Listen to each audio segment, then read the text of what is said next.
Hello everyone, नमस्कार, good evening. क्या हाल है बच्चा लोगों?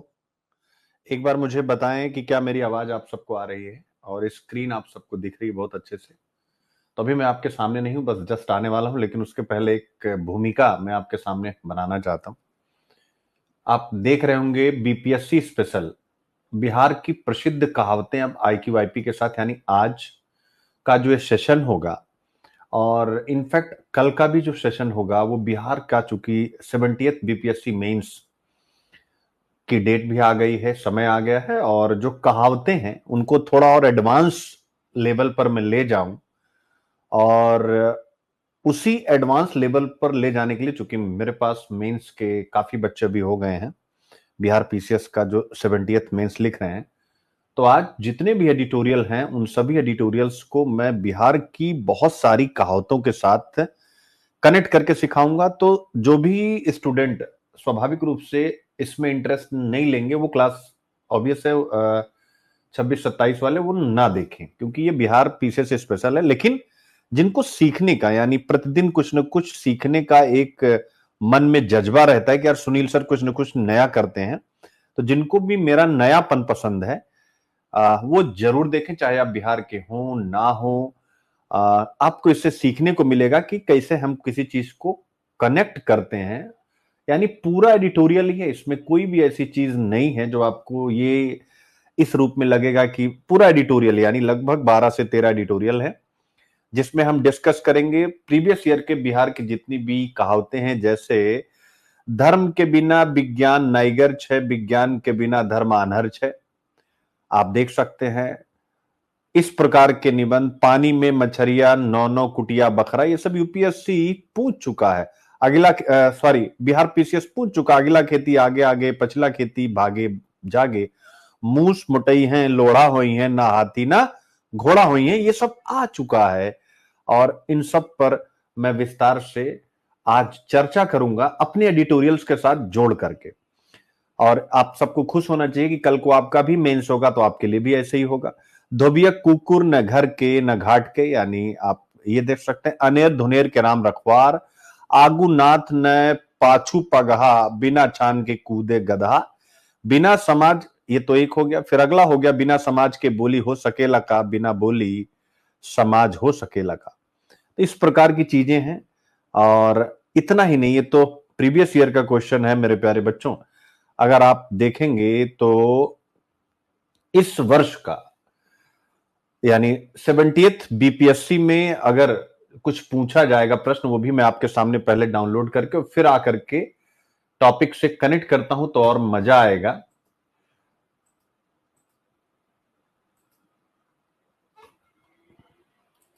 एक बार सब बच्चे बताएं, क्या आप सब एक्साइटेड हैं? यानी जो बिहार के नहीं भी हैं, क्या वो एक्साइटेड हैं कि आज आपका एडिटोरियल एक नए रंग में रंगने जा रहा है, और जिससे आपको यह आभाषित होगा, यह आपको पता चलेगा कि इस बार अगर 2025 में आपका प्रीलिम्स निकलता है तो मैं किस लेवल पर आपका मेंस लेके जाऊंगा।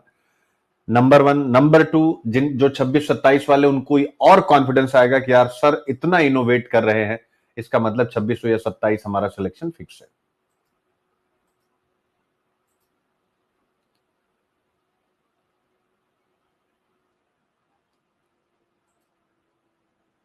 वेरी एक्साइटेड, बहुत बढ़िया। तो अब हम लोग आते हैं यहां पर आपके सामने, चीजों को आगे बढ़ाते हैं। देख सकते हैं आज है 25 फरवरी, हम पूरा वही टॉपिक करने जा रहे हैं, यानी कहीं से भी कोई चीज ऐसा नहीं होगा कि जो आई की वाई पे नहीं, यानी टेबल ऑफ कंटेंट सेम है। आप देख सकते हैं कुल मिला करके मैंने 13 एडिटोरियल आपके लिए बनाया है। और ये देखिए बिहार की प्रसिद्ध कहावत अब IQIP के साथ, यानी जो भी बच्चे 70th बीपीएससी दे रहे हैं और वो मुझे फॉलो करते हैं, तो स्वाभाविक रूप से ये मेरी जिम्मेदारी है। और ये पूरा लेक्चर यूट्यूब पर भी जाएगा, क्योंकि बहुत से बच्चे फॉलो करते हैं और वो मुझसे अगर नहीं कनेक्ट हो पाए, क्योंकि बिहार पीसीएस का मेंस में पहली बार करा रहा हूं अपनी लाइफ में, तो जो बच्चे एकदम से पसंद करते थे वही क्लास में हैं। बाकी जो बच्चे IQIP पसंद करते थे उनको पता नहीं रहा होगा कि मैं मेंस की भी क्लासेस ले रहा हूं। तो मैं उन सभी बच्चों तक पहुंचना चाहता हूं इसके माध्यम से। तो जैसे आज आप देखें, पहला टॉपिक है माइक्रोसॉफ्ट फॉर्म्स वाइप्स। ये क्या है भाई? फॉर्म्स वाइप्स, यानी यह एक टूल है एआई जिसके माध्यम से भारत में एग्रीकल्चर सेक्टर में एक बहुत बड़ा चेंज देखने को मिला है पायलट प्रोजेक्ट बारामती क्षेत्र में। ठीक है, आप देख सकते हैं ये बिजनेस लाइन में भी है, हिंदू में भी है, आज की ये बड़ी न्यूज है। तो अब इस प्रकार की जो चीजें अभी मैं विस्तार से बात करूंगा, तो ये इन सब 13 के 13 टॉपिकों को कोशिश करूंगा कि जैसे ऐसे बिहार के ये फ्यूचर के ऐसे हैं, जैसे 9 के लकड़ी 90 खर्च यानी बेवकूफी में खर्च करना, गज भर के गाजी मियां 9 हाथ के पहुंच यानी आडंबर, माड़ भात चोखा कबो न करे धोखा यानी सादगी का रहन सहन, नन्ही चुकी गाजी मियां 9 हाथ के पहुंच यानी संभलने से परे, ना नैहरे सुख ना ससुरे सुख यानी अभागा, बिनु धरनी घर भूत के हेरा, कहीं कहीं घेरा भी आता है, नारी बिना घर सूना, सुपवा हंस हंसे चलनिया के तोरा में 77 छेद यानी खुद दोषी होकर किसी को कोसना, सब धन 22 पे सेरी यानी सब एक समान, राम जी के चिरई राम जी के खेत खाले चिरई भर भर पेट, अपने धन पर ऐश करना। कुछ इस प्रकार का भाव है इसमें, लेकिन इसके और भी बहुत से मायने निकलेंगे। अबरा के मौगी घर भर के भौजी यानी कमजोर का मजाक बनाना, हवा के आंगा बेना के बतास यानी सूरज को दीपक दिखाना, फुटली आंखों ना सुहाला यानी बिल्कुल नापसंद, चिरई के जान जाए लइका के खिलैना यानी किसी का कष्ट देकर खुश होना। ये बच्चों ने मुझे शेयर किया है जो बिहार पीसीएस का मेरे साथ मेंस की तैयारी कर रहे हैं। तो ये उन्होंने भेजा है कि सर इन सबको भी करा दीजिए। तो ऑब्वियस है ये मैंने उन्हीं बच्चों से ले लिया है हुबहू। घाट घाट का पानी पी के होखल बड़का संत यानी 100 चूहे खाकर बिल्ली चली हज को, ऐसा भी इसका भाव है। नबकी में नव के पुरनकी में ठाड़े नए नए को इज्जत देना, लइकन के संग बाजे मृदंग बुढ़वन के संग खर्ची के दंग, जब जैसा तब तैसा, यह छौड़ी यह गांव पूछे छौड़ी कबन गांव यानी जानबूझ के अनजान बनना, घी के लड्डू टेढ़ो भला यानी मांगी हुई चीज हर हाल में अच्छी होती है, ऊधो के लेना न माधो के देना यानी अलग अलग रहना, काट के हड़िया चढ़े न दूजो बार बिना अस्तित्व का, गुर गुड़ रह गईल चेला चीनी हो गईले यानी गुरु से आगे निकल जाना, घर के बेदिया लंका ढाए यानी विभीषण चुगली करने वाला। ठीक है, तो ये आप देख सकते हैं, कोशिश हो रही, ढेर सारे हैं। मुअल घोड़ा के पास खाइल यानी मिथ्या आरोप, भाग बाला के भूत हर जीतेला यानी भाग्यवान का काम बन जाता है, जैसन बोअब वैसने काटम यानी जैसी करनी वैसी भरनी, गोविंदा की फिल्म भी थी हम लोग के टाइम। जेकर बनरी उहे नचावे दोसर नचावे तक काटे धावे, जिसकी चीज उसी की यानी उसी के द्वारा संचालित होती है, दूसरा उसे कोई नहीं संचालित कर सकता। दुधारू गाय के लातो सहल जाला यानी लाभ मिले तो मार भी सहनी पड़ती है। बट ये एक संक्षिप्त अर्थ बेटा, इसका जब अर्थ आएगा बहुत गहरा आएगा, जिस पर मैं बाढ़ बाढ़ गईल त 9 हाथ के पगहा ले गईल, खुद तो डूबे दूसरों को भी ले डूबे, नया नया दुल्हन के नया नया चाल यानी नई प्रथा शुरू करना, जे न देखल कन्या पुत्री व देखल साली यानी उन्नति कर जाना, जितना के बबुआ ना उतना के झुंझुना यानी अधिक खर्च कर देना, बाग के बाग चौरिये बा यानी बेवकूफ जनता, ऊपर से त दिल मिला भीतर फाके तीर यानी धोखेबाज, पैसा न कौड़ी बीच बाजार में दौड़ा दौड़ी यानी बिना साधन के भविष्य की कल्पना कर लेना, माई चले गली गली बेटा बने बजरंग बली यानी खुद की तारीफ करना, रूप न रंग मुंह दिखाइए मांग ताड़े यानी ठगी करना, खाए के ठिकाना नहाए के तड़के यानी परपंच करना, रहे के ठिकाना ना पड़ाइन मांगस डेरा यानी असमर्थता, लगन चर्चाई अपने हो जाई समय पर काम बन जाएगा, भूख तछूछ का नींद तक हरहर का यानी आवश्यकता प्रधान, भेड़िया दसान यानी घमासान भेड़ चाल, घर भरे देवर भसुरे से मजाक यानी उल्टा काम करना, हम चराई दिल्ली हमरा के चरावे घर के बिल्ली यानी घर की मुर्गी दाल बराबर, अगला खेती आगे आगे पछला खेती भागे जागे यानी प्रोएक्टिव आप लोगों को बता चुका, हसुआ के बिया खुरपी के गीत यानी ठीक है, बेमतलब की बात करना इसका अर्थ है, ओस के चटला से प्यास ना मिटे यानी ऊंट के मुंह में जीरा, आगा नाथ न पीछे पगा बिना रोक टोक के, ओखर में हाथ मूसर के देनी दोस्त यानी वही नाच नामे आंगन टेढ़ा जैसा आप हिंदी में पढ़ते हैं, काली माई करिया भवानी माई गोर यानी अपनी अपनी किस्मत, आप देख सकते हैं।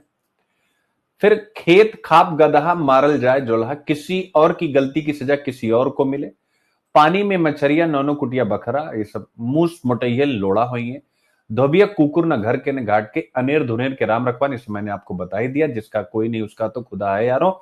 आगू नाथ ने पाछू पगहा, बिन समाज के बोली हो सकेला का, बिन बोली समाज हो सकेला का। धर्म के विज्ञान बिना विज्ञान नैगर छे, बिना विज्ञान के बिना धर्म आन्हर छे। इस प्रकार की कहावतें कुल मिलाकर के 57 है। अब मैं कोशिश करूंगा कि इसमें से काफी कुछ आज कनेक्ट करता चलूं इन सभी एडिटोरियल्स के साथ। तो आई होप कि आप लोग समझ गए कि आज की क्लास का क्या रुख होने वाला है। और आईक्यू आईपी तो रहेगा ही रहेगा, यानी सारे एडिटोरियल तो है ही। तो कैसा लगा आज का प्लान बच्चों, आप लोग एक बार बताएं मुझे। जो बिहार के नहीं है वो भी बताएं इस बात को कि कैसा लगा ये प्लान, ठीक है। और मेरे लिए भी बड़ा चैलेंजिंग है, इतना आसान है नहीं, क्योंकि स्वाभाविक रूप से बिहार की इन कहावतों से अभी मैं परिचित हुआ हूं। क्योंकि आपको पता मैं पिछले 20 वर्षों से यूपीएससी की ही मेंटोरशिप में हूं, यानी पहले खुद एग्जाम देना और उसके बाद पिछले 12 वर्षों से आईएएस के बच्चों को ट्रेन करना। तो मेरे लिए भी एकदम से समझिए इसमें बड़ी मेहनत की बात है, बड़ा समय लगेगा मुझे इसमें। और मैं कोशिश ये करूंगा कि आप लोगों को अच्छे से समझाऊं, बट बिहार वाले जो भी बच्चे हैं आपको तेजी से समझना होगा, कि कम बताऊं ज्यादा समझें, क्योंकि धीरे धीरे धीरे धीरे मैं इसमें रम जाऊंगा। यानी आने वाले बस 1 साल के अंतर्गत आप देखेंगे। इसीलिए मैंने इस बार केवल बीपीएससी टेस्टा मेंस स्टार्ट किया है। 71 के लिए पूरा फाउंडेशन चलेगा, देन फिर ऐसे तो आप लोगों को बताने की जरूरत नहीं। ठीक है, चलिए शुरू किया जाए आज की अपनी चर्चा। ठीक है बच्चा। अरे बेटा एक रुखसार करी सर, ऐसा रोज रहा रहे बेटा, ऐसे कैसी बात कर, रोज नहीं रख पाएंगे हम। हाँ, ये जितने हैं वो समझा देंगे और कोशिश करेंगे पर डे 1-2 नहीं, पूरा यूपीएससी वाला मेरा बिखर जाएगा चूंकि अभी ठीक है। बट हाँ, पूरी कोशिश करूंगा कि ज्यादा से ज्यादा करा सकूं। एक बार समझा दूंगा, अभी आप लोग खुद समझेंगे। ठीक है, चलिए आज क्या क्या विषय हैं जिनके बारे में हम लोग आज बातचीत करने जा रहे हैं, आप देख सकते हैं मेरे प्यारे बच्चों। जीएस पेपर 3 पे सबसे पहले आते हैं। तो जीएस पेपर 3 में एक आपके सिलेबस यानी इकोनॉमिक्स का एक पार्ट है। और पार्ट क्या है? पार्ट है ई टेक्नोलॉजी के माध्यम से कृषि, यानी एग्रीकल्चर को बढ़ाने में, उत्पादन प्रक्रिया को बढ़ाने में, उत्पादन को मार्केट तक ले जाने में ई टेक्नोलॉजी। और आज उसी का एक बढ़िया एग्जांपल आपके सामने आया है। यानी माइक्रोसॉफ्ट के फॉर्म बाइब्स ने आर्टिफिशियल इंटेलिजेंस के माध्यम से बारामती जो महाराष्ट्र में कृषि क्षेत्र पर पॉजिटिव इंपैक्ट डाला। यानी ई टेक्नोलॉजी यानी आर्टिफिशियल इंटेलिजेंस के उपयोग से कैसे हम एग्रीकल्चर सेक्टर में, जहां पर पहले एक्स पर हेक्टेयर उत्पादन होता था, अब हम एक्स स्क्वायर कर रहे हैं। आप देख सकते हैं आर्टिफिशियल इंटेलिजेंस की ताकत कितनी। और इसीलिए जब मैं कहता हूं कि इसी आर्टिफिशियल इंटेलिजेंस की ताकत से इस बार इतना रिजल्ट करूंगा जिसकी कोई लिमिट नहीं, बस एक बार प्रीलिम्स निकल जाए, मैं ये चाहता हूं बस। तो यानी ई टेक्नोलॉजी के माध्यम से कृषि को कैसे हम आगे ले, कृषि को कैसे हम आगे बढ़ा रहे हैं, यह विषय आप देख सकते हैं द हिंदू के अंदर भी है। और आप देखिए जरा बिजनेस लाइन में भी वही है, how AI is transforming farming in Baramati. Baramati खेती में कृत्रिम बुद्धि कैसे बदलाव ला रही। और ऐसे में अगर कोई बच्चा मुझसे कह दे सर आप तो आर्टिफिशियल इंटेलिजेंस का यूज करते हैं, चैट जीपीटी का यूज करते हैं, तो मुझे यही होगा कि यार आप लोग किस दुनिया की तरफ जाना चाह रहे हैं। बेटा ये वो चीज है, हम इसमें पीछे हैं। और हम इसीलिए आप देखिएगा कि हमारी जीडीपी तो 3rd नंबर पे आ जाएगी, लेकिन पर कैपिटा जीडीपी में हम बहुत पीछे रह जाएंगे। उसके पीछे रीजन है आर्टिफिशियल इंटेलिजेंस जीडीपी बढ़ाने में योगदान करेगी, लेकिन पर कैपिटा जीडीपी में हम 152 रैंक पर हैं पूरे विश्व में, जो कि किसी भी देश की इकोनॉमी में नागरिकों की भागीदारी को मापने का सर्वोत्तम मानक, उससे अच्छा कोई मानक नहीं है। लेकिन उसमें हमारी रैंक 152 है और ये वैसी ही रहेगी, बढ़ने वाली नहीं है। क्योंकि अगर एआई को आप देखेंगे तो हमारा जो स्कूली सिस्टम है, जो हमारा एजुकेशन सिस्टम है, गवर्नमेंट स्कूल्स जो हैं, कुछ एक एक्सेप्शन को छोड़ दिया जाए तो मैक्सिमम जहां पर बीकर सेक्शन के बच्चे, जहां 80% बच्चे देश के पढ़ रहे हैं, तो वो कहां आर्टिफिशियल इंटेलिजेंस से जुड़ पाएंगे। एक तो सोच नहीं है, नवाचारी आदमी जाएगा अगर कुछ करना चाहेगा, उसको कहते अरे इसको तो कुछ आता नहीं तो एआई का यूज करता है। आप स्वयं विचार कीजिए, तो दुनिया बदल चुकी है। अगर हम उस बदलाव के हिसाब से नहीं चलेंगे तो ऑब्वियस है 3rd नंबर पर हम आएंगे। लेकिन हम पर कैपिटा जीडीपी वाले मापदंड पर 152nd रैंक पर ही बने रहेंगे, ऐसा मुझे लगता है। तो हम लोग यह विषय पढ़ने जा रहे हैं, यानी जीएस पेपर 3 इकोनॉमी के लिहाज से, और जैसे ही इकोनॉमी के लिहाज से जाएंगे वैसे ही बिहार पीसीएस का ऐसे, ठीक है ना, बीपीएससी का ऐसे कौन सा मेरे प्यारे बच्चों, अगिला खेती आगे आगे और पछला खेती भागे जागे। यानी जब आर्टिफिशियल इंटेलिजेंस कृषि क्षेत्र में क्रांति ला सकती है तो स्वाभाविक रूप से अब हमें इसे संपूर्ण देश में बारामती से सबक लेते हुए लागू करना चाहिए, विशेषकर बिहार में। ये बीपीएससी वाले बच्चों, विशेषकर बिहार में जो कि एक एग्री कृषि प्रधान राज्य है, उस कृषि प्रधान राज्य में बारामती जैसे ढेर सारे प्रयोग होने चाहिए और वहां के प्रशासन को, वहां के राजनेता यानी जो भी जिम्मेदार पदों पर बैठे हुए बिहार की कृषि को उन्नत दशा में ले जाने के लिए उन्हें माइक्रोसॉफ्ट को अपने यहां आमंत्रित करना चाहिए। यह पॉइंट आप लिख लीजिएगा।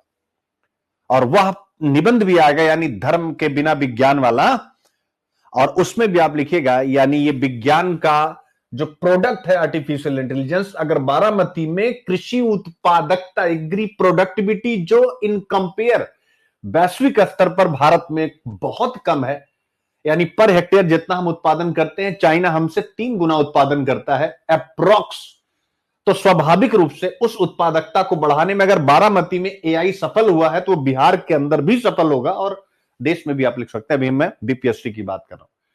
तो अब आप जितने निबंध मैंने आप लोगों के सामने अभी अभी रखे हैं, बिहार पीसीएस वाले बच्चों फटाफट इसको यूज कर लेते ना, चूंकि आज की क्लास थोड़ा लंबी जाएगी, मुझे हेडेक भी है आज, लेकिन फिर भी आज मैं खुद ही कह रहा हूं कि लंबी जाएगी, और ये पूरा सेशन मैं यूट्यूब पर भी डाल दूंगा जिससे कि जो बच्चे, ठीक है, इसको देख सकेंगे। 1 मिनट के लिए मैं आपको वो सारे ऐसे एक बार ओपन कर दूं, तो जिससे एक एक चीज आप आईक्यू आईपी करते चलेंगे, ठीक है। यानी इतना ही बारामती में जो हुआ है उसको आप कहां कहां यूज कर सकते हैं, फटाफट मैं आपको बताता जाता हूं। तो आप सोचिए कि आपका आंसर आप ऑब्वियस इन कंपेयर टू और बेहतर हो जाएगा। फटाफट आइए, ठीक है। तो बारामती वाला, ठीक है।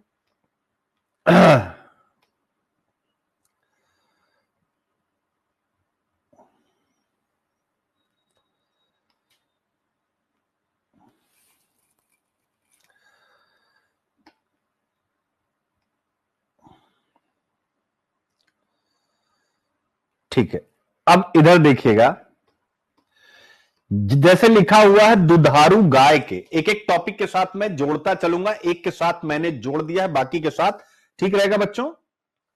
एक बार यहां जोड़ दूंगा फिर अंदर आऊंगा, क्योंकि स्टार्टिंग में क्या होगा कि जितने एडिटोरियल हैं, 13 एडिटोरियल हैं, इसमें कई प्रश्नों के साथ कनेक्ट हो जाएंगे तो आपको मजा आ जाएगा। अब जैसे यहां क्या कहा गया है, दुधारू गाय के लातो सहल जाला, लाभ मिले तो मार भी सहनी पड़ती है। लाभ मिले तो मार, यानी यहां पर भाव है कि अगर हमें कोई लाभान्वित कर रहा है तो उसके कुछ नखरे हैं, उसकी कुछ कंडीशंस हैं, नखरे प्लस उसकी कुछ कंडीशंस हैं, कुछ शर्तें हैं, तो हमें उसको भी मानना चाहिए। तो यहां पर आप लिखेंगे, चूंकि बारामती में माइक्रोसॉफ्ट ने एआई के द्वारा बेहतर प्रोडक्शन किया है, प्रोडक्टिविटी को बढ़ाया है, क्योंकि बिहार कृषि प्रधान राज्य है, इसलिए हमें माइक्रोसॉफ्ट को आमंत्रित करना चाहिए। अगर वो समय लेता है या आने में आनाकानी भी करता है तो भी बिहार प्रशासन को माइक्रोसॉफ्ट को अपने आमंत्रित करने के लिए प्रत्येक प्रकार से ईज ऑफ डूइंग और उनको अट्रैक्ट करने के लिए अनेकों प्रकार के ऑफर देने चाहिए। क्यों? क्योंकि दुधारू गाय के लातो सहल जाला, इस प्रकार की चीज आप वहां पर यूज कर सकते हैं। नया नया दुल्हन के नया नया चाल, यानी नई प्रथा शुरू करना। तो जो बारामती में एग्रीकल्चर में आर्टिफिशियल इंटेलिजेंस का उपयोग हो रहा है वो नया नया दुल्हन के नया नया चाल का एक उदाहरण है। एक नई प्रथा हमने एग्रीकल्चर सेक्टर में शुरू की है, आप उसको डाल सकते हैं और बिहार के ऊपर लाके डाल दीजिएगा। एग्री स्टेट है, इसलिए हमें इसकी अत्यंत आवश्यकता है, ठीक है। फिर इसके बाद आता है उन्नति कर जाना, जे न देखल कन्हैया पुत्री व देखल साली। उन्नति कर जाना, उन्नति कर जाना स्वाभाविक रूप से बारामती आर्टिफिशियल इंटेलिजेंस का एग्जाम्पल यहां पर आकर के लग जाएगा कि अगर हम एग्रीकल्चर प्रोडक्टिविटी बिहार की बढ़ाते हैं इस प्रकार के आर्टिफिशियल इंटेलिजेंस के एग्रीकल्चर में उपयोग से, तो स्वाभाविक रूप से बिहार पूरे देश में कृषि का लीडर बनेगा, यानी एग्री लीडरशिप उसके हाथ में होगी। जैसे केरला किस चीज में आगे है, ह्यूमन रिसोर्स में आगे है, वैसे बिहार एग्री सेक्टर में आगे होगा, ऐसा आप यहां पर उल्लेख कर पाएंगे। ठीक है, फिर इसके बाद आप आगे बढ़ेंगे। ठीक है,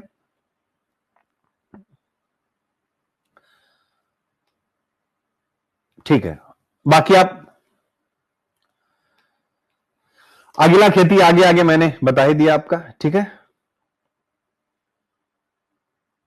ठीक है, तो ये हो गया आपका, आप देख सकते हैं।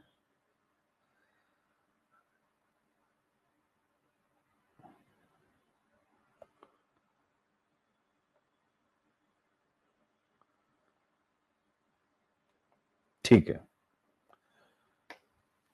ठीक रहा बच्चों।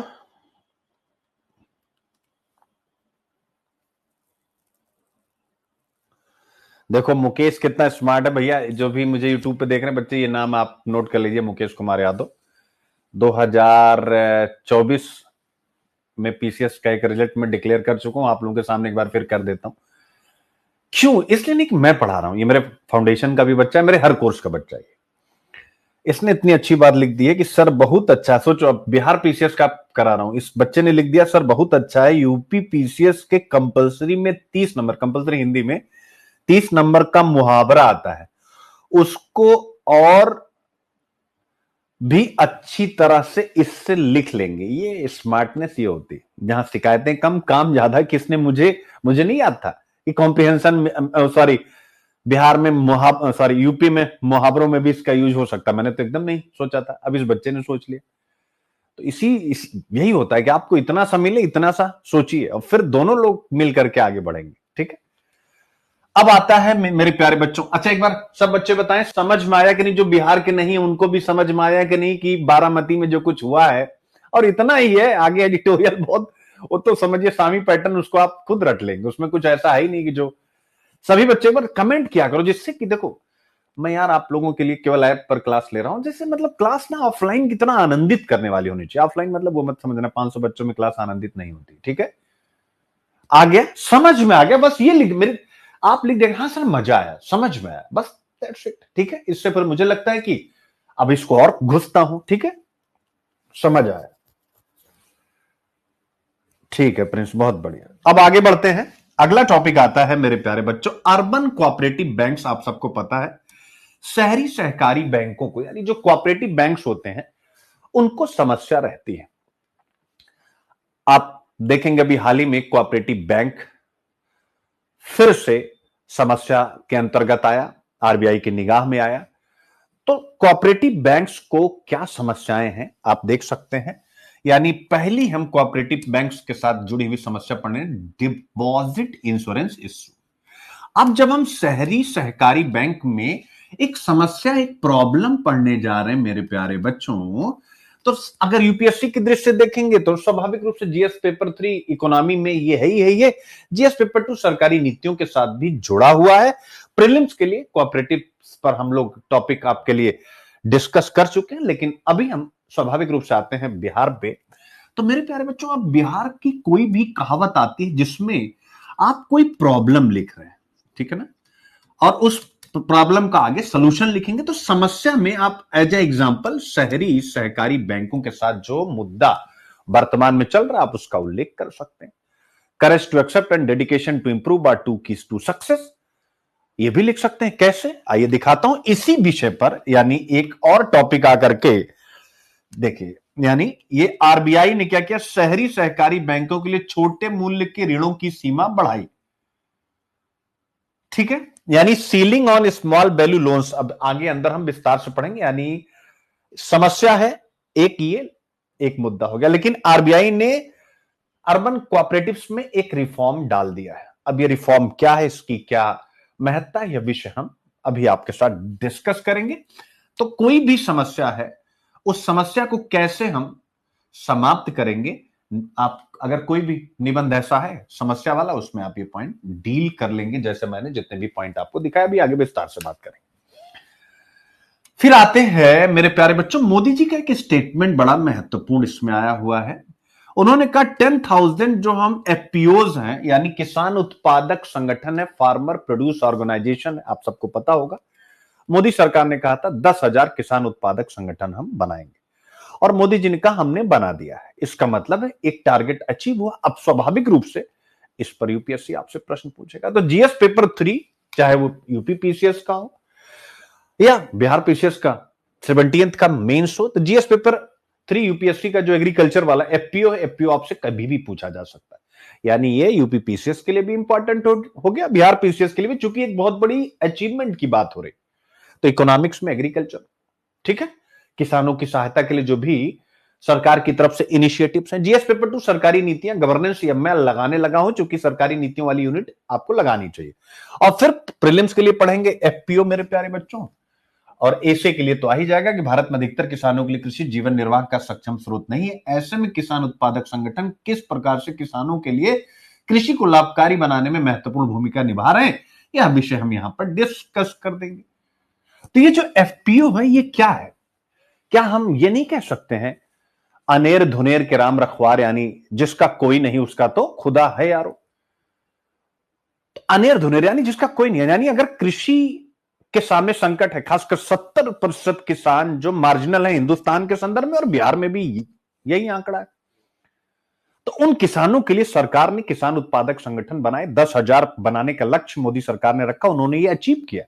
उन्होंने अगर ये टारगेट अचीव किया या उसके आसपास है, तो स्वाभाविक रूप से यह बिहार के किसानों के हित में, देश के किसानों के हित में, और इस कृषि का योगदान जीडीपी में इससे बढ़ेगा।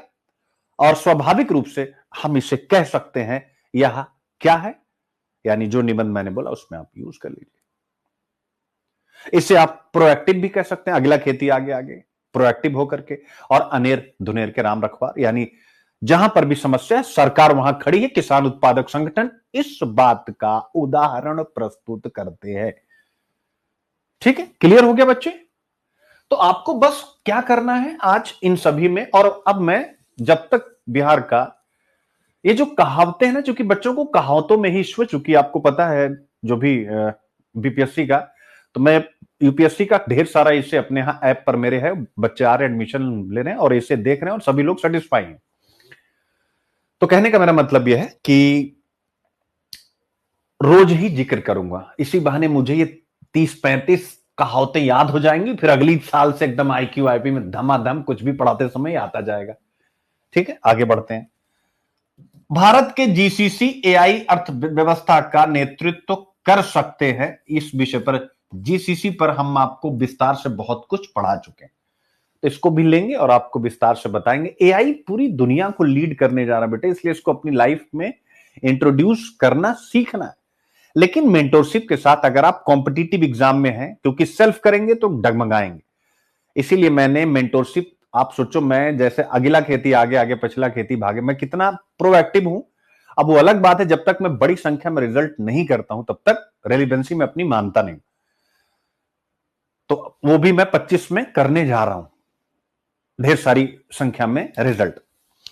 मेरा कहने का मतलब है कि मैंने जब से मतलब अपना प्लेटफॉर्म बनाया, मैं डे 1 से पर्सनल मेंटोरशिप पर फोकस हो चुकी है। आने वाले 2 साल में, क्योंकि मैं आगे का सोच पा रहा हूं, आने वाले 2 साल में आप देखिएगा एआई इतना एडवांस हो जाएगा कि केवल आपको एक अच्छा मेंटर चाहिए अपनी लाइफ में, बस जो आपको पर डे गाइड करे कि ये पढ़ना है, ऐसे पढ़ना, तरीका आपको सिखाएगा, जहां फंसोगे उस डाउट को दूर करेगा, और हफ्ते में एक मीटिंग फिजिकल या गूगल पे करेगा और आपकी चीजों को संभाल देगा। इसे लोग समझ नहीं रहे, आप देखिएगा 2 साल के बाद यही समय आएगा और आप लोग तब कहेंगे कि यार सुनील सर कब का सोच चुके थे, और पर्सनल मेंटोरशिप इसीलिए मैंने आगे कर दिया। क्या कर दिया है? पर्सनल मेंटोरशिप मैंने पिछले 1.5 साल से एकदम फोकस हो चुका हूं, क्योंकि मुझे पता है कि 2 साल बाद क्या होगा। इनफैक्ट हो चुका है, लेकिन अब थोड़ा जो अपने बच्चे हिंदी मीडियम वाले इस चीज को एक्सेप्ट नहीं करेंगे जब तक कि ईश्वर ना करें रिजल्ट में समस्या होने लग जाए। ठीक है, समझ रहे हैं ना? जब तक, ये मैं इसलिए नहीं कह रहा हूं बेटे ईश्वर करे कि आप सब मुझे झुटलाते हुए सब रैंक लगा जाओ, लेकिन आपको पता है जो लोग स्किल्ड हैं, जो जिनकी फैमिलियों में जिनका एजुकेशन पैटर्न, तो उनके लिए इजी हो गया ये। एआई उनके लिए एकदम हलवा कर दे रहा है, हर चीज को समझा देता है इजी ढंग से, ये कर दो वो कर दो। तो ये तो मेरे जो बच्चे हैं, खासकर सरकारी स्कूल वाले, उनके लिए एक बहुत बड़ी मुसीबत होने वाली है आर्टिफिशियल इंटेलिजेंस, क्योंकि स्कूलों में आ नहीं पाएगा, क्योंकि हम लोग ट्रेडिशनल हैं। अगर मैं एआई का यूज करूं तो मुझे ओल्ड मान लिया जाएगा। जैसे अंग्रेजों के काल में अगर कोई भी भारतीय समुद्र पार करके जाता था तो उसको जाति बहिष्कृत मान लिया जाता था, और समुद्र पार करके पुर्तगाल ऐसे छोटे छोटे देश, ब्रिटेन ऐसे छोटे छोटे देश जो आज अमेरिका के बिना अपनी सुरक्षा महफूज ढंग से अकेले संचालित नहीं कर सकते, ध्यान से समझिएगा, ये देश अपनी सुरक्षा अमेरिका के बिना संचालित नहीं कर सकते। यूरोप का कोई भी देश, भले फ्रांस अपने आप में ताकतवर है, जर्मनी, लेकिन वो रशिया का मुकाबला यूरोप का कोई भी देश नहीं कर सकता है। मिल के भी रशिया का मुकाबला वो नहीं कर सकते। अगर आप रशिया का डिफेंस स्ट्रक्चर पढ़े होंगे तो ऐसे तो आपको लगेगा नहीं मैं अपने ढंग से बोल रहा हूं, नहीं। अगर रशिया का डिफेंस स्ट्रक्चर आपने बहुत अच्छे से पढ़ा, वो अमेरिका से स्ट्रांग है। यानी डिफेंस इक्विपमेंट, लिख लीजिएगा, defence equipment manufacturing, defence equipment manufacturing में रशिया, ये मैं डेटा के बेस पर बोल रहा हूं, बिल्कुल 100% एविडेंस बेस, जब भी कोई चाहे मैं दे सकता हूं। वो अमेरिका से भी स्ट्रांग है। आज वो चाहेगा तो 10,000 बम बना सकता है, अमेरिका नहीं बना सकता है। उसको समय लगेगा, यूरोप तो एकदम नहीं बना सकता है। ये मैंने एक सिंपल एग्जांपल दिया, 10,000 बम, यानी मैं मशीनरी की, जो वॉर मशीनरी होती है, जो वॉर वेपन्स होते हैं, हथियार, गोला बारूद, उसमें तो आप सोचिए कि जो यूरोप, इतने छोटे छोटे देश यार, मुट्ठी मुट्ठी भर के पुर्तगाल और ये हमारे ऊपर आकर के राज करके गए, उन्होंने समुद्र पार किया और हमारे लोगों ने कह दिया कि तुम समुद्र पार करोगे तो जतीय से तुम बहिष्कृत कर दिए जाओगे। समझ सकते हैं तो ट्रेडिशनल सोच को कैसे ब्रेक किया जाए, किस तरीके से उन लोगों का वेलकम किया जाए सोसाइटी में जो इनोवेशन को अपने हाथ की कठपुतली मानते हैं। लेकिन ऐसे लोग बिल्कुल भी आगे नहीं है। अभी परंपरा और धर्म की बातें कीजिए, आप देखिए कहां से कहां पहुंच जाएंगे। लेकिन अगर आप इनोवेशन की बातें करेंगे तो आपको देखने वाले चंद लोग होंगे, ये आपको ध्यान में रखना, ठीक है। ओके मेरे बच्चे, अब ये जो मैं सिखा रहा हूं, क्या अगर आप, मेरा बच्चा कोई बिहार में एसडीएम होता है, जैसे अभी मैंने मुकेश की बात करी, अगर यूपी पीसीएस में, ईश्वर करें मेरा आशीर्वाद, अगर ये एसडीएम हो जाए, तो क्या ये वहां पर आर्टिफिशियल, ये बारामती वाला प्रोजेक्ट इंट्रोड्यूस करेगा कि नहीं करेगा? क्या रिदम आनंद, जिसको यूपी में इस बारामती वाले प्रोजेक्ट को अपने ढंग से लाने की कोशिश करेंगे? बिल्कुल करेंगी। इसलिए नहीं कि मैंने सिखाया, इसलिए कि जब बच्चे मुझसे पढ़ते हैं तो वो सबकॉन्शियस माइंड में बैठ जाता है कि यार सर ने बताया था, बड़ा अच्छा मॉडल लाओ आजमाया जाए। तो सर का रोल नहीं है, ये आपका रोल है, उसका रोल है, आप लोग करोगे। तो ये चीज है मेरे बच्चे, इसलिए मैं नए नए टॉपिक उठाता हूं। ये एडिटोरियल नहीं है, दिस इज न्यू, जिसको मैंने एडिटोरियल के रूप में डेवलप किया है। ये न्यूज है बच्चे, एडिटोरियल नहीं है, ये न्यूज है। इसको मैंने एडिटोरियल से भी ज्यादा अहमियत दी और पहला टॉपिक इसको दिया, क्योंकि विजनरी डिसीजन। यूपीएससी आपसे पूछता है, आपसे प्रश्न पूछा गया, आप उसी नदी में दोबारा नहीं उतर सकते, सेम रिवर में आप दोबारा नहीं उतर सकते। जैसे आप 20 साल के थे, जैसे मैं 20 साल की उम्र में क्या आ सकता हूं? नहीं आ सकता हूं। 20 साल में जो मैंने किया, क्या मैं कर नहीं कर सकता हूं? आप उसी नदी में, इसको मैं समझाने के लिए, यानी आप उसी नदी, वही गलती दोबारा नहीं कर सकते। एक चीज और भी है, वही गलती दोबारा नहीं कर सकते। यानी हम टेक्नोलॉजी के दौर में बहुत पीछे हैं, हम टेक्नोलॉजी के दौर में बहुत पीछे हैं। पॉइंट को पकड़िएगा। आप कहेंगे अरे सर कैसे डिजिटल इंडिया इतना हो गया है, और जो है ऐसा वैसा वैसा, ऑप्टिकल फाइबर बिछ गया है, ब्रॉडबैंड घर घर में है, भारत नेट है, हर घर में जियो है। तो आपको क्या लगेगा कि आप टेक्नोलॉजी से जुड़े हैं, आप सोशल मीडिया पर हैं। ध्यान से पकड़िएगा मैं जो कहने जा रहा हूं, भी आप ऐसे चुप हो जाएंगे। हमें लगता है ना, देश में स्वप्न दिखाया जाता है कि आप टेक्नोलॉजी के किंग हैं। मेरे बच्चे, आप कंज्यूमर हैं। लिखिएगा और कमेंट करिए क्या सही कह रहा हूं कि नहीं कह रहा हूं। आप टेक्नोलॉजी के कंज्यूमर हैं, टेक्नोलॉजी के मैन्युफैक्चरर नहीं हैं। यानी आप पैसा दे रहे हैं, जितना भी एआई आप यूज कर लीजिए, आप पैसा दे रहे हैं अमेरिका में बैठी हुई कंपनियों को। दिस कॉल्ड न्यू इंपीरियलिज्म, जिस पर मैंने कल टॉपिक कराया, नव साम्राज्यवाद। यानी अब वो हमारे भूक्षेत्र पर आक्रमण करने की बजाय हमारे संसाधनों को अपने देश में बैठ करके निचोड़ रहे हैं। पहले जॉन सुलिवन ने एक स्टेटमेंट दिया था, ब्रिटिशर्स था, कि हमारी प्रणाली यानी ईस्ट इंडिया कंपनी का शासन, बाद में ब्रिटिश महारानी का शासन, हमारी प्रणाली इस तरह से काम कर, उस स्पंज की तरह काम करती है जो गंगा से सब कुछ अच्छा लेकर के टेम्स में निचोड़ देती है। इससे हम कहते हैं दादा भाई नौरोजी के शब्दों में ड्रेन ऑफ वेल्थ। क्या कहते हैं? ड्रेन ऑफ वेल्थ, यानी धन के निर्गमन का सिद्धांत। अब वही धन का निर्गमन जो पहले हमारे टेरिटोरियल सिस्टम को पूरा कंट्रोल करके किया जा रहा था, हमारी सीमाओं को, अब क्या हो रहा है? अब वहां बैठे बैठे डीप सी के आई के द्वारा चाइना करेगा, चैट जीपीटी के द्वारा, और बहुत से यानी जो ऐप हैं, जेमिनाई, मेटा, फिर उसके बाद उसका क्या नाम है, एलन मस्क का एर्गो, पता नहीं एर्गो कार्गो क्या है, नाम हल्का मिस कर रहा हूं। तो इस टाइप के एप्स अब आपका पूरा डेटा ले रहे हैं और आपसे पैसा भी ले रहे हैं और आप दे रहे हैं। आप कहेंगे सर हम कमा रहे हैं। यस, आप कमा रहे हैं, बट आप कंज्यूमर हैं, मैन्युफैक्चरर नहीं। मेरे बच्चों, ये हमेशा याद रखिएगा, इंडिया में जो इंडस्ट्रियल डेवलपमेंट भी हुआ है, कंज्यूमर गुड्स की तरफ जो भी कंपनियां काम करती हैं वो कंज्यूमर गुड्स में ज्यादा कंफर्ट महसूस करते हैं, क्योंकि हमारे देश में लोगों की परचेजिंग पावर, पैरिटी, क्रय शक्ति क्षमता बहुत अच्छी, यानी खरीदने की क्षमता। तो कंज्यूमर कंट्री याद रखिएगा, ठीक है। तो टेक्नोलॉजी में हमारे सामने बहुत सी समस्याएं हैं। आप उसी नदी में दोबारा नहीं उतर सकते हैं जिस नदी में हमने तकनीक को महत्व तो नहीं दिया था। यानी अब हमें ऐसी नदी बनानी पड़ेगी, एक सांकेतिक शब्द है, जिसमें तकनीक की महत्वपूर्ण भूमिका होगी। ये सारे मुद्दे आगे, फिर उसके बाद आता है, जरा देखिए, बड़ा मजेदार, इसको मैंने प्रीलिम्स के लिए बनाया है, टी हॉर्स रोड। ये टी हॉर्स रोड बड़ा महत्वपूर्ण, अच्छा है, ठीक है ना। तिब्बत के रास्ते भारत को चीन से कैसे जोड़ा गया इतिहास में। अब तो तिब्बत उनके कंट्रोल में हो गया, ऑब्वियस है। तो टी हॉर्स रोड के बारे में पढ़ेंगे फॉर प्रीलिम्स।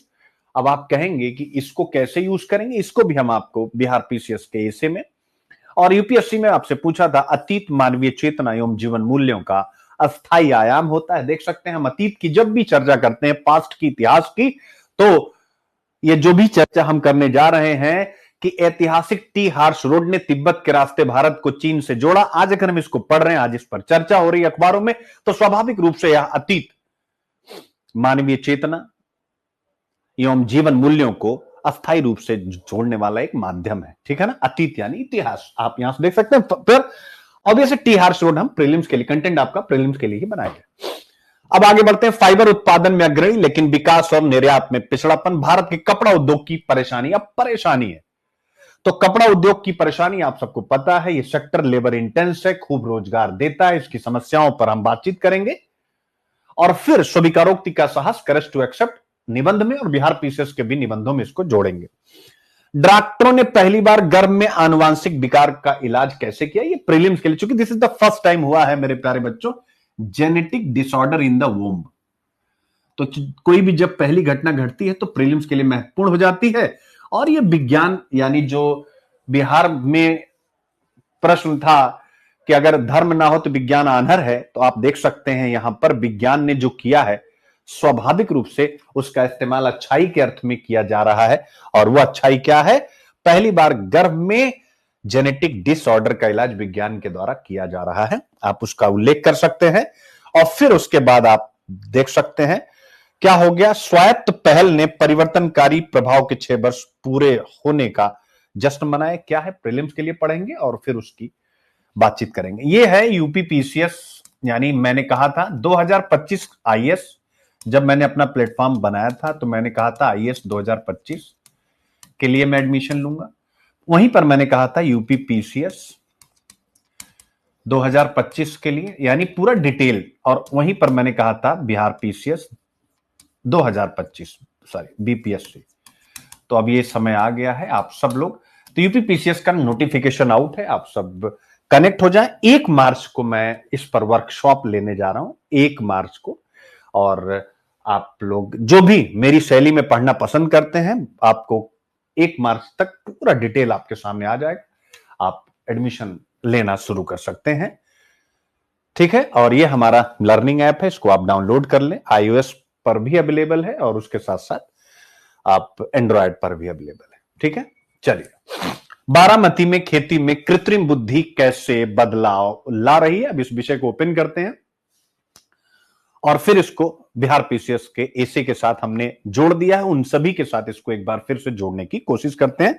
तो मैं पीडीएफ पे आ जाता हूं। इसमें इससे क्या होगा, समय कम लगेगा चूंकि कंटेंट भी ज्यादा है और IQYP भी ज्यादा है।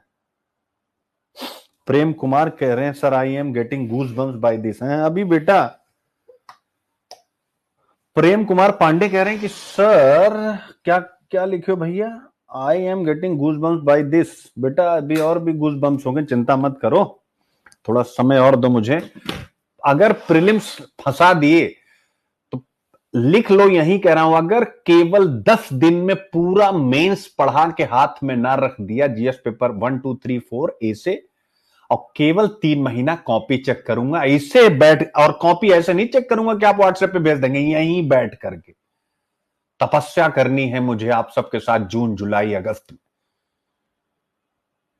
यानी मैं मैक्सिमम कॉपियां, फिर मेरे ही मॉडल आंसर पर रवि सर, आप सबको पता है, इंटरव्यू दिए अनुभवी आदित्य जो मेरे साथ पिछले 5 सालों से काम कर रहे हैं, हम तीनों लोग लाइव कॉपी चेक होंगी। ये नहीं कि ये है वो है, सारा आंसर मेरे द्वारा बनाया गया रहेगा। तो बस प्रीलिम्स इस बार किसी तरीके से फंसा लो भैया, समझ लो बहुत बड़ी चीज हम लोग करने वाले हैं।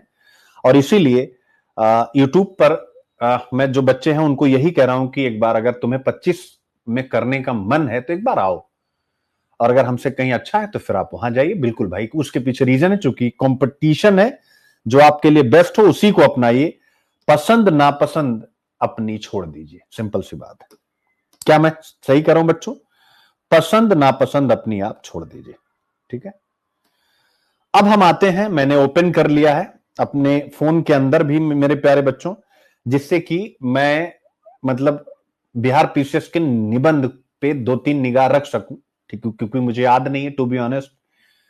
प्रीवियस ईयर वाले तो कुछ याद भी हैं, बाकी तो नए वाले तो बिल्कुल याद नहीं है। ठीक है, मैं एक्सेप्ट करता हूं इस बात को, बट हाँ, जो बताऊंगा जो मीनिंग्स वो 1 नंबर के होंगे, उसमें कहीं से कोई डाउट नहीं। ठीक है, हाँ, एक काम मैं कर देता हूं मेरे प्यारे बच्चों आप सबके लिए, ठीक है ना, एक बार मैं सभी निबंध को यहां समझा देता हूं जो बिहार वाले हैं। ठीक है, ये तो मैंने एक बार पढ़ दिया था, एक बार इसको मैं समझा रहा हूं जिससे आप इसके अर्थ को बहुत अच्छे से समझ जाएं। ठीक है बच्चे, ठीक है, ओके, चलिए। जिससे हम जितने टॉपिक डिस्कस किए हैं और जितने हम पीछे डिस्कस कर चुके हैं उसको भी तो आप ऐड ऑन कर सकते हैं, क्या दिक्कत है? ठीक है, 9 के लकड़ी 90 खर्च क्या है? यानी सिंपल है कि अगर नया नया पैसा आता है तो उसके आने पर व्यक्ति क्या करता है? बेवजह खर्च करता है, क्योंकि उसे बचत की आदत नहीं होती। यानी ये निबंध किस चीज पर फोकस कर रहा है? बचत की आदत। किस पर फोकस कर रहा है? मेन पार्ट बचत, यानी सेविंग। सेविंग यानी इस निबंध में सेविंग की महत्ता बताई गई है कि बेवकूफी में खर्च नहीं करना चाहिए मेरे प्यारे बच्चों। तो अब मैं यहीं पर क्लियर कर दूं, बचत की आदत का मतलब क्या हो गया। अगर बचत की आदत नहीं है तो ये किन किन टॉपिक्स के साथ जुड़ेगा? तो अगर हम देखें तो आप इसको इकोनॉमिक्स से स्टार्ट कर सकते हैं। क्यों बच्चों? इकोनॉमिक्स से कैसे स्टार्ट कर सकते हैं कि मैक्रो इकोनॉमी स्टेबिलिटी के बहुत से इंडिकेटर होते हैं। ये देखो, प्रेम कुमार पांडे ने एकदम चौका मारा। पोटेंशियल जीडीपी के बहुत से डिटरमिनेंट होते हैं, उनमें से एक डिटरमिनेंट सेविंग सबसे महत्वपूर्ण होता है, ऐसा यूपीएससी ने पूछा। तो बचत इसलिए महत्वपूर्ण होती क्योंकि अगर बचत नहीं है तो स्वाभाविक रूप से अर्थव्यवस्था में निवेश नहीं हो पाएगा। बचत किसकी? हाउस होल्ड सेक्टर की भी, गवर्नमेंट की भी और प्राइवेट सेक्टर की भी। यानी हमारी जीडीपी के जो 4 सबसे बड़े पिलर होते हैं मेरे प्यारे बच्चों, उसमें से जो पहला पिलर है स्वाभाविक रूप से वो पीएफसी यानी प्राइवेट फाइनल कंजम्पशन यानी कंज्यूमर, याद रखिएगा, यानी उपभोक्ता। उपभोक्ता हमारी जीडीपी अगर 100 रुपए की है किसी भी साल की, अगर आप अनुमान कर लीजिए, जैसे हम मैथ पढ़ते समय 100 मान लेते हैं, तो इस 100 रुपए में 56 रुपया आप सबको रट गया। 11 रुपया योगदान सरकार जो खरीद फरोख्त करती है, और बाकी 33 रुपया प्राइवेट और गवर्नमेंट का होता है। अब मुझे आप बताओ कि अगर बचत नहीं है तो क्या उपभोक्ता मार्केट में डिमांड कर पाएगा? अगर डिमांड कम कर पाएगा तो स्वाभाविक है समस्या क्या होगी, यानी इकोनॉमी का साइकिल मंद होगा। चूंकि डिमांड नहीं होगी तो उत्पादन कारक शक्तियां कमजोर पड़ जाएंगी और अंततः इकोनॉमी को नुकसान होगा। यह सब आप पढ़ चुके हैं मेरे प्यारे बच्चों।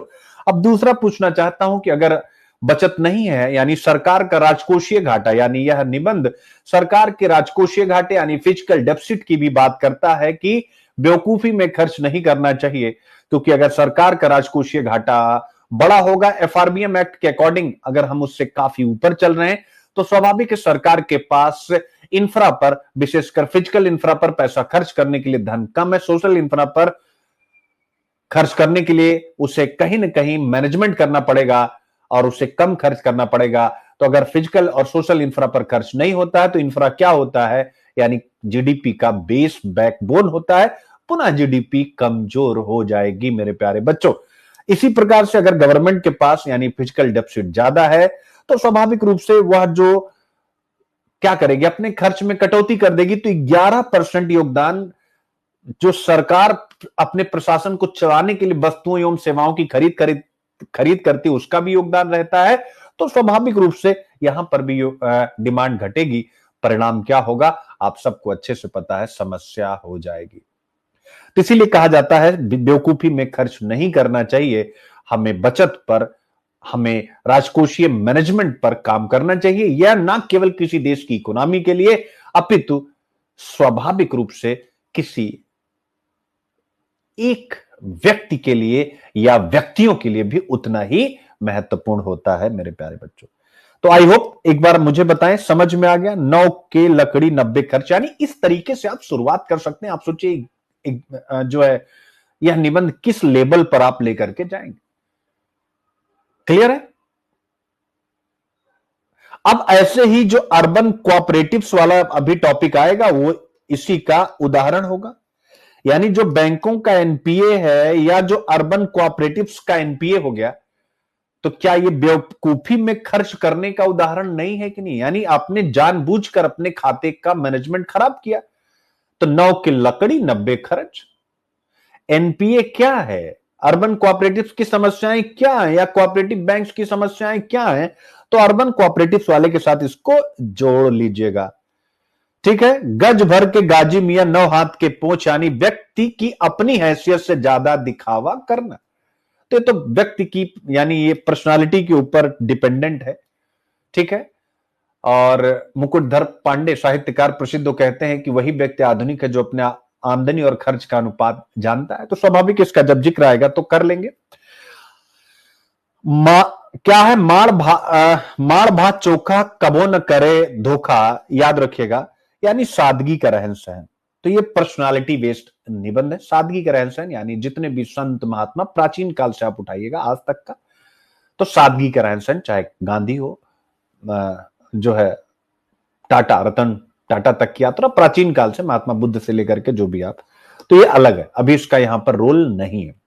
या एक रोल हम ले सकते हैं सादगी का रहन सहन। स्वाभाविक रूप से अगर सरकार सादगी से रहेगी तो राजकोषीय घाटा कम होगा, ऐसा आप कह सकते हैं। ठीक है? इसके बाद आता नन्ही चुकी गाजी मियां 9 हाथ के पौड़, यानी खुद की स्थिति छोटी हो लेकिन दिखावा बड़ा करना। तो दिखावा भी क्या है, यानी आप दिखावे की संस्कृति और उसके सामाजिक, आर्थिक, राजनीतिक, धार्मिक, सांस्कृतिक पहलू, यह जब आएगा तो हम लोग इस पर भी डिस्कस कर लेंगे। ये मैं इसलिए भी कर रहा हूं, इसी बहाने मुझे भी एक बार याद हो जाएगा। फिर इसके बाद आता है ना नैहरे सुख ना ससुरे सुख, याद रखिएगा। ठीक है? यानी अभागा। अब इस अभागेपन को आप कैसे दिखा पाएंगे? जैसे भारतीय कृषि क्षेत्र में आप पढ़ें तो कृषि क्षेत्र की जो समस्याएं हैं वो क्या है? आजादी के बाद से आज तक भारतीय कृषि अभागी रही है। अब आप कहेंगे अरे सर हमने तो हरित क्रांति किया है, उसके बाद भी आप कह रहे हैं कि समस्या रही। बिल्कुल समस्या रही, और उस समस्या का नाम है डिस्गाइज्ड अनएम्प्लॉयमेंट, प्रच्छन्न बेरोजगारी। यानी कुछ ऐसे अभागे कृषक हैं या भूमिहीन कृषक हैं जो कृषकों की जमीन पर काम कर रहे हैं, जिनकी लेबर प्रोडक्टिविटी कृषि के उत्पादन में शून्य है। तो ऐसे जो मजदूर हैं वो ना नैहरे सुखी हैं और ना ही ससुरे सुखी हैं। ठीक है, तो आप डाल सकते हैं, कृषि के साथ इसे आप जोड़ सकते हैं, और भी बहुत से पॉइंट होंगे, आहिस्ते आहिस्ते हिंदू में हम इसे जोड़ते चलेंगे। बाकी जो बच्चे मेरे साथ बिहार पीसीएस कैसे कर रहे हैं तो उनको मैं करा ही रहा हूं, ये सब आपको करा ही दूंगा। फिर इसके बाद आते हैं बिनु धरनी घर भूत के डेरा, यानी यहां पर एक आध डेरा थोड़ा टाइपिंग में मिस्टेक हो गया होगा हमारी टीम से, चूंकि ऑब्वियस है बिहार की कहावतें थोड़ी सी टेढ़ी है, तो जो मैं बोल रहा हूं वो वही सही, उसको आप लोग ठीक कर लीजिएगा। नारी बिना घर सुना, यानी बिना महिला के घर भूतों का डेरा बन जाते हैं, यानी हर घर में स्त्री का होना जरूरी है। अब ऑब्वियस है वुमेन इंपावरमेंट से जुड़ा हुआ यह विषय। मेरे बच्चों, यह स्टेटमेंट पितृसत्ता को चुनौती देता है, पेट्रियार्की को चुनौती देता है। पेट्रियार्की एक ऐसी विचारधारा है जो दिखाई नहीं देती, लेकिन सामाजिक विषमता का, सोशल डिस्क्रिमिनेशन का सबसे बड़ा कारक है, जो इस व्यवस्था में according to Alison Jaggar, Simone de Beauvoir, महिलाओं को व्यवस्था में द्वितीयक मानती है, यानी पितृसत्ता, पुरुष वर्चस्वादी मानसिकता। यह कथन महिला सशक्तिकरण और पितृसत्ता को चुनौती देता है। और कल जो मैंने टॉपिक आप लोगों को कराया था, प्रधानमंत्री नरेंद्र मोदी के सोशल मीडिया अकाउंट्स जितने भी है उनका इस्तेमाल अपने अपने क्षेत्र की प्रसिद्ध महिलाएं 8 मार्च को अपना एक्सपीरियंस बताने के लिए करेंगे, जिससे कि देश भर की महिलाएं उनसे प्रेरणा लेकर के और वह मुख्य धारा में अपने आप को लाने के लिए सरकार के द्वारा दी जाने वाली सुविधाओं के साथ अपने आप को आगे बढ़ाए। याद रखेगा, ठीक है? तो आप वहां पर डाल सकते हैं कि यहां यानी स्त्री की महत्ता के बारे में। ठीक है बच्चे, पॉइंट इज क्लियर। सुपुआ हंसे चलनिया के की तोरा में 77 छेद। ठीक है, यानी अब ये खुद में दोष होते हुए भी दूसरों की गलतियां निकालना।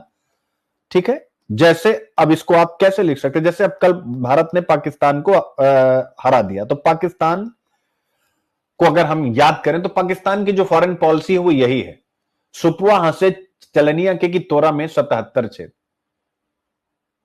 ठीक है, यानी उसके अंदर खुद ही इतनी कमी है, और उसकी विदेश नीति को आप देखेंगे तो यूनाइटेड नेशन में भारत को कटघरे में खड़ा करना चाहता है पाकिस्तान, ऑक्युपाइड कश्मीर के मुद्दे को लेकर के, जम्मू कश्मीर के मुद्दे को लेकर के। तो आप ऐसा डाल सकते हैं। बाकी अभी आज उसका जिक्र इसलिए नहीं चूंकि इसमें बहुत ज्यादा डिटेलिंग नहीं, आज मैं केवल 10 ऐसे जिक्र करूंगा, ऐसे ऐसे करके फिर 10 कल 10 परसों तो चीजें क्लियर हो जाएंगी। बाकी जितने ऐसे एडिटोरियल के साथ कनेक्ट होंगे उनको मैं कनेक्ट कर लूंगा। ये ठीक रहेगा ना, यानी स्टेप बाय स्टेप 3 से 4 लेक्चर 5 लेक्चर में आप सब थोड़ा थोड़ा सब सीख जाएंगे, और बाकी का मैं फिर डिटेल में दे ही रहा हूं। यानी मैं ये जितने ऐसे बच्चों, 3 ऐसे अभी तक कंप्लीट बच्चों को ये वाला दे चुका हूं, ये सारे ऐसे मैं मेंस तक दे दूंगा। ठीक है, सब धन 22 से पसेरी, याद रखिएगा, यानी क्या है, सब एक समान, किसी को भी अलग ना समझना। सब धन 22 से, यानी सब एक समान, ये समावेशी विकास की बात करता है, इंक्लूसिव ग्रोथ की, समावेशी विकास। ठीक है, सबको एक समान माना जाए, यह डिस्ट्रीब्यूटिव जस्टिस की बात करता है। भारतीय संविधान की प्रस्तावना जब कहती प्रत्येक व्यक्ति को विचार विश्वास, प्रत्येक व्यक्ति, शब्दों को पकड़ेगा, प्रत्येक व्यक्ति को विचार विश्वास धर्म उपासना की स्वतंत्रता और सामाजिक आर्थिक राजनीतिक न्याय, वहीं पर यह निबंध आकर के जुड़ जाता है 100%। ठीक है बच्चे, क्लियर हो गया? अब आता है राम जी के चिरई, राम जी के खेत खाले चिरई भर भर पेट। मेरे प्यारे बच्चों याद रखेगा, यानी इसका भाव है, इसमें 2 बातें हैं, अपने धन पर ऐश करना, बट इसके साथ साथ इसमें एक चीज और भी है, यानी हार्डवर्क की बात करता है, मेहनत की बात करता है। अपने धन पर, तो अपना धन आप कैसे कमाएंगे? मेहनत से कमाएंगे, और अपने धन पर ही ऐश है। तो यहां पर अपने धन पर ऐश का मतलब क्या हो गया?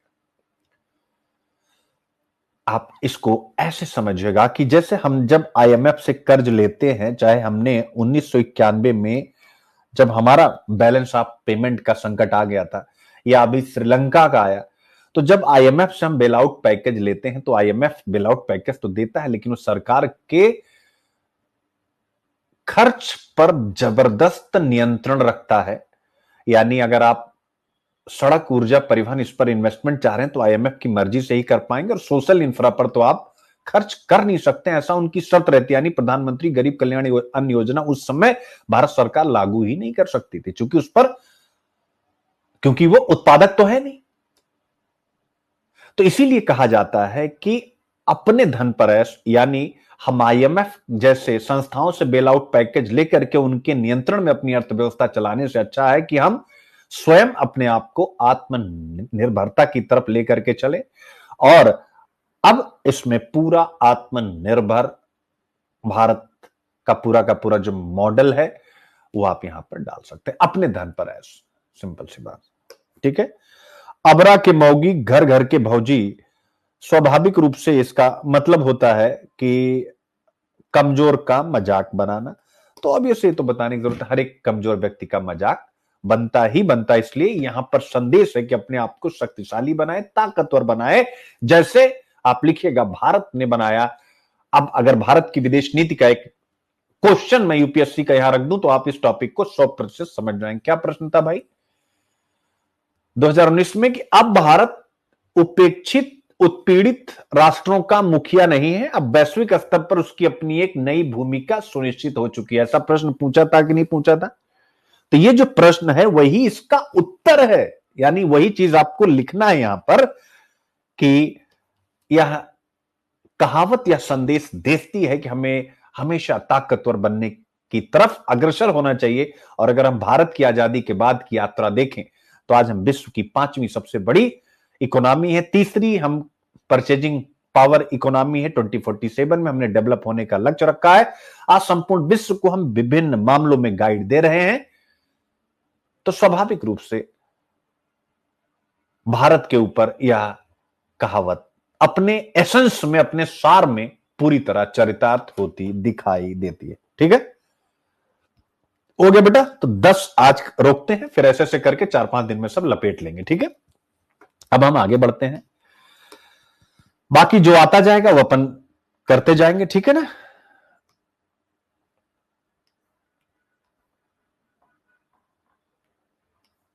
अगला खेती आगे आगे, पछला खेती भागे जागे। ठीक है, प्रोएक्टिव हो गया।